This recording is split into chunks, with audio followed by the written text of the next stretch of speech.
हम ममता झा समस्त मिथिलावासी के गोर लागे छी। बर के जखन नाक पकड़ल जाय छै तै काल गीत गावे जा रहल छी। जय मिथिला, जय मैथिली, जय मां जानकी। दुर्गा सन गौरी छथि सुंदर, तिनका बड़ भेलखिन जोगी है।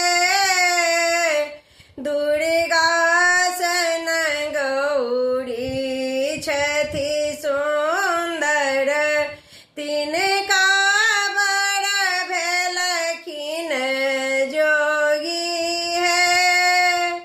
पानक पात लाई नाक पकड़ बनी, पानक पात लाई नाक पकड़ बनी, नाक देवनी हम तोरी है, नाक देवनी हम तोरी है। हमरा गौरी दिस दृष्ट घुमेता, नयन देवनी हम फोड़ी है।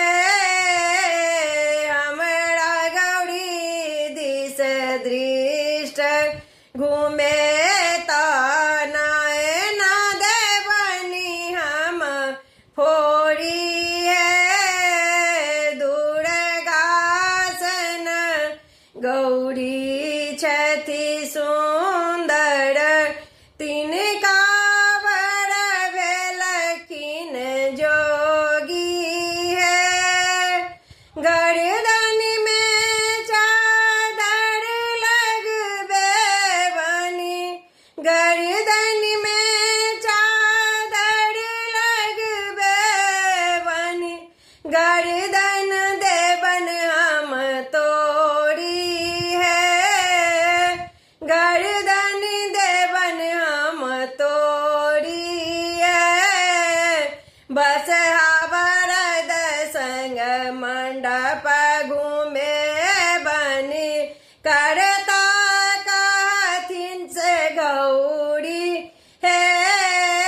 बसहा बरद संग मंडप घूमे बनी, करता कहथिन जे गौरी है।